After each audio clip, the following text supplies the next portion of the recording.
ফাইনালে আর্জেন্টিনা 12টা গোল খাবে, গোল খেতে খেতে আও আও করতে করতে বাড়ি যাবে। ফিফা আর্জেন্টিনার দল আজকে টাকা খাবিয়ে আর্জেন্টিনাকে জয়যুক্ত করেছে এবং এই জয়যুক্তর মধ্যে কোনো আনন্দ নেই, শান্তি নেই। আমরা যদি এরকম আর্জেন্টিনার মতো চোরামি করতাম, ব্রাজিল অনেক আগে ফাইনালে যেত। এখন ওরা টাকার কাছে হেরে গেছে, ফিফা, রেফারি এবং সুইজারল্যান্ড, মিশর। এই এই এই টাকা যে বেশি দিন থাকবে না।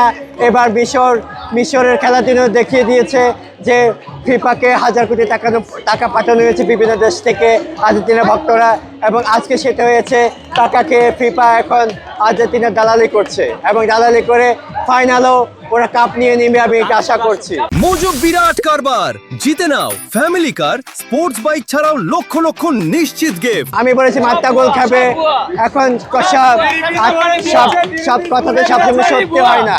এখন ফাইনালে আর্জেন্টিনা 12টা গোল খাবে, 3 হালি গোল খেতে খেতে আও আও করতে করতে বাড়ি যাবে।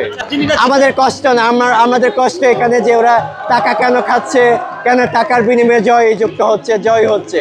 কষ্ট আমাদের এখানে টাকার বিনিময়ে কেন ওরা জয়গুলো ছিনিয়ে নিচ্ছে, কেন নিজের থেকে খেলছে না, এবং কেন চোরামি করছে ফিফা এবং রেফারি।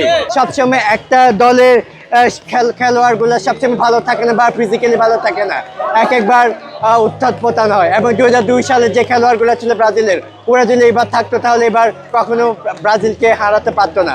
যেহেতু আমি আবারও বলছি, টাকার কাছে হেরে গেছে ফিফা এবং আর্জেন্টিনা দালালি করছে, সে দালালি করে জয়যুক্ত হচ্ছে এবং এই জয়ের মধ্যে কোনো আনন্দ নেই।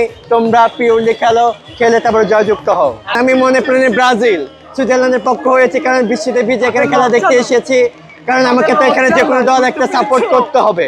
তো সেই কারণে আমি সুইজারল্যান্ডকে সাপোর্ট করি। আমি দেখলাম সুইজারল্যান্ড এত ফালতু, তারাও টাকার কাছে হেরে গেছে, ফিফার কাছে হেরে গেছে, টাকাকে তারাও খারাপ খেয়ে বাড়িতে গেল। টাকার কার বেশি কার কম সেটা না, এবং অন্য দল আমি মনে করি যেহেতু এবার মেসি শেষ ওয়ার্ল্ড কাপ, সেহেতু মেসিকে ওরা শব্দ সাপোর্ট দিচ্ছে টাকা খেয়ে, এবং ওরা চায় যে এবারও মেসি গোল করে জয়যুক্ত হোক।